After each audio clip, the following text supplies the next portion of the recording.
And I know you guys probably don't see the picture in its totality, but behind me it says Switch. You can see over there. I might be able to turn. Oh, okay. Switch, PlayStation, and Xbox.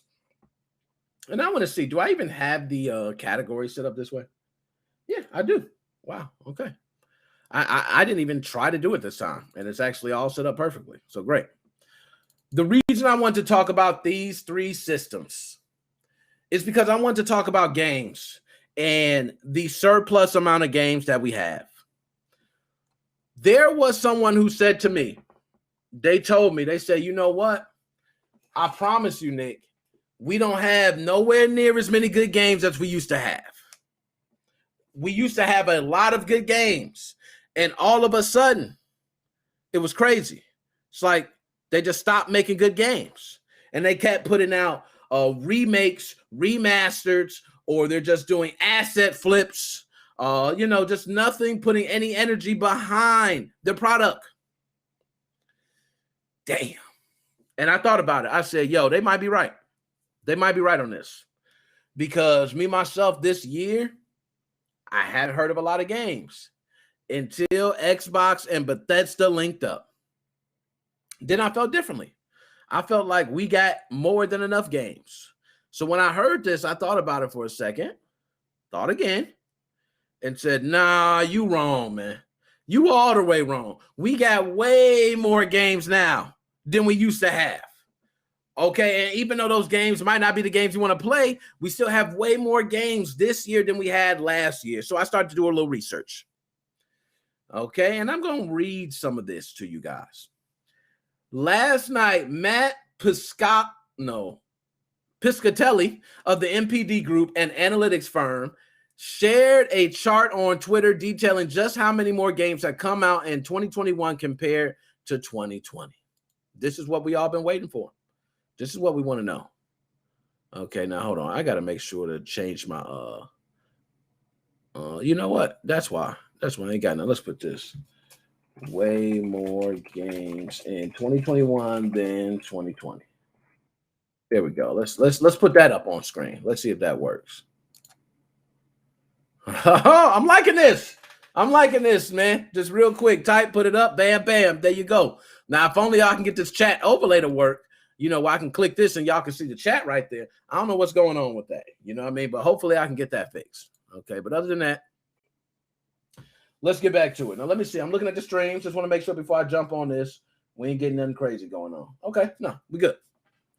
So there have been over a year-to-date period, January 1st to October 7th, the Nintendo Switch catalog has jumped by 34%. 34% Nintendo Switch. They are up from 1,152 releases to 1,543. Damn, Nintendo. Do the thing, man. Got no problem. Do your thing. Up 34%. Congrats, Nintendo. Congrats. Now, look, I'm blowing up my phone. Now, next. PlayStation and Xbox, meanwhile, saw even greater leaps. 66% and 61%. 61 for the Xbox, 66 for the PlayStation. PlayStation went up from 704 to 1,171 titles.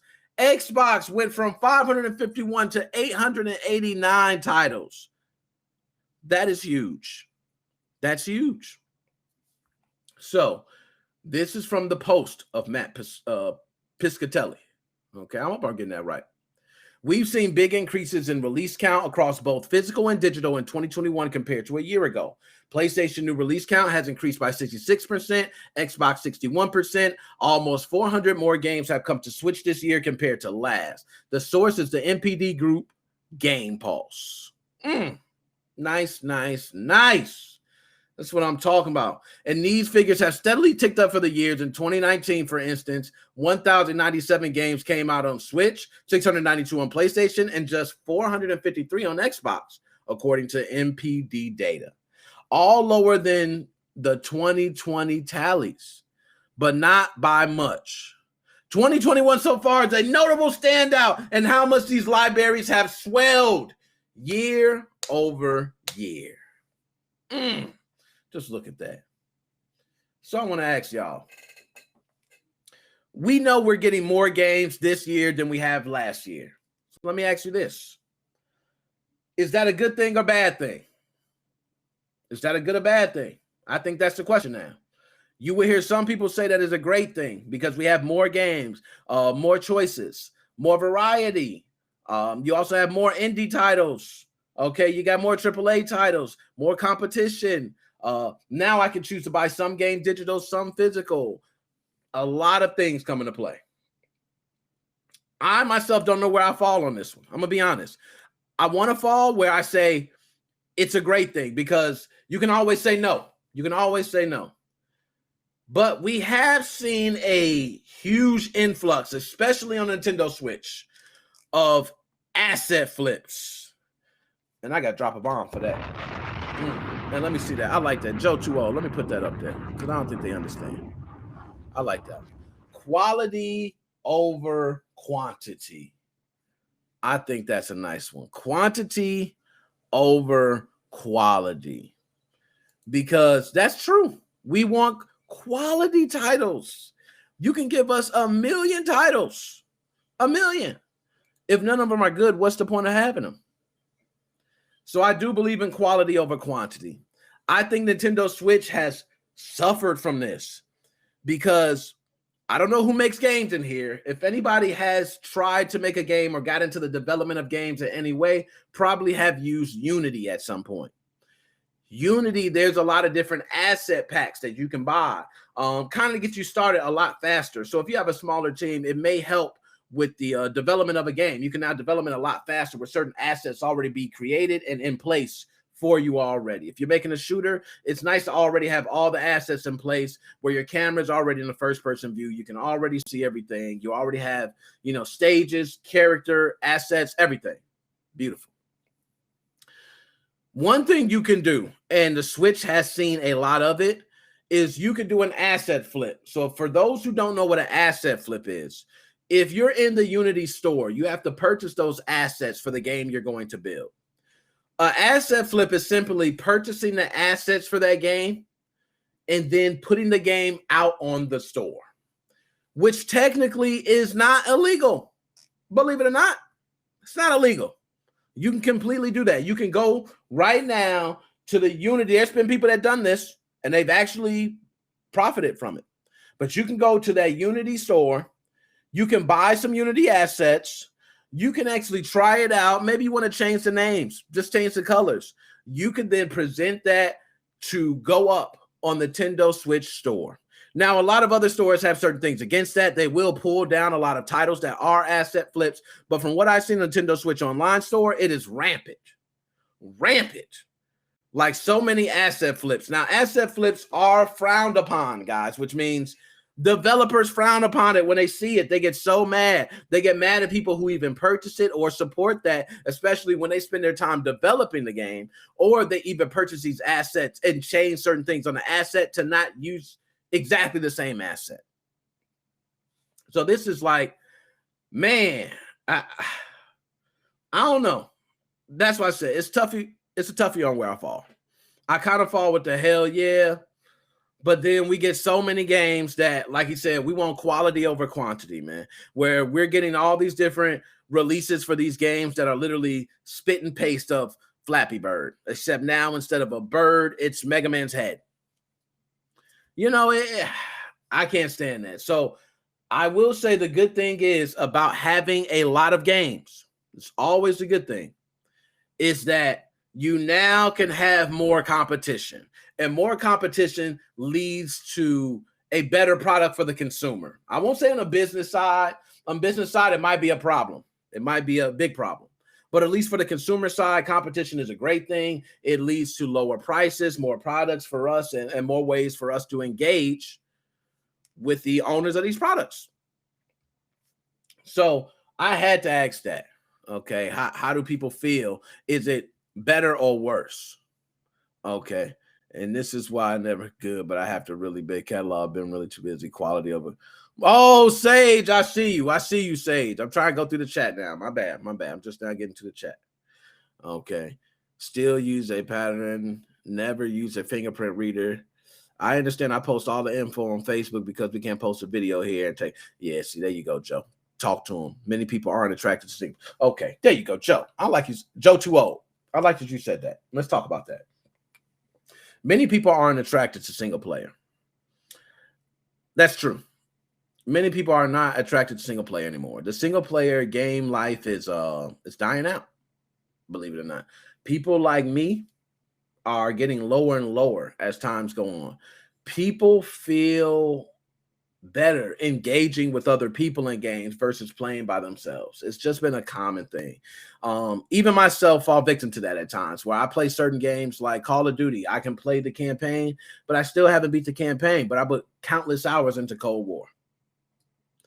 See what I mean? So it's like, how do you really feel about that? You put all these hours into Cold War, but yet you got Cyberpunk there. You haven't even touched it.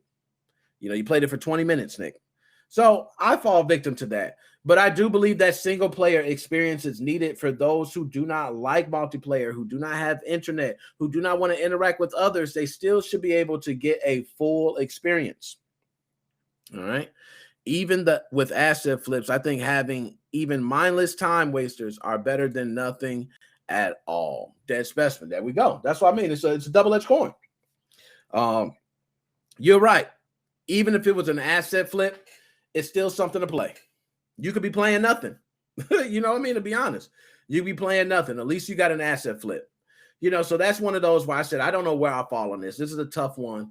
I would say I fall in the middle. I don't usually, you know, I always go, I got to pick a side, right? That's my thing. I got to pick a side. On this one, I kind of fall in the middle. I do think we need quantity, because with quantity comes a lot of people putting out more products, which means there's going to be more people to try things. And with trial and error comes great things. So you could try, and then figure out something great. That's a good thing. Or might be the other way, maybe less. Maybe we shouldn't be getting all these games coming out like Battlefield. What they're talking about in the beta is bugs. Call of Duty, bugs. What game was just released? They're talking about the bugs. Metroid Dread, they were talking about bugs. It's so many games that get released early because people are expecting this product to be out at a certain time. You have investors expecting to make an investment return. Okay. And they're not going to get it if the game's just being worked on. So they want the game out. So it's a lot of pressure on the developers and these companies to get these games out at a certain time. I don't mind having a game early with bugs than without it. Some people say keep the game and give it to me early. I'm one, give it to me with the bugs. At least I can start playing it and figure out, and I'll just complain about the bugs. Hopefully get it fixed. Right. So I had to ask that because it's been a common question about games today, and is there too many games, or is there too less games, or, you know, and I'm telling people year after year there's more games coming out. People are thinking like there's less and less games. It's not. Games are pumping out left and right. They will continue to pump out. That's why we have these studios complaining about their work hours. They're working 50 hours a week, 60 hours a week, and they don't like it. And we got some studios which I wish I could think of the name. Was it Montreal? EA Montreal? No, I don't want to say that. But it's one of the studios that now are doing 4-day work weeks. There's a couple studios doing it, so I don't want to just say one. But doing 4-day work weeks, give people more time back.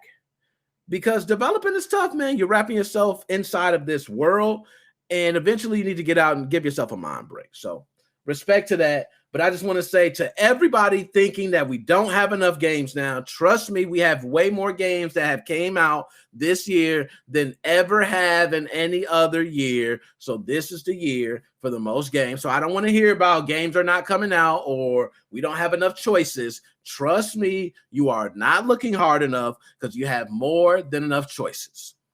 All right.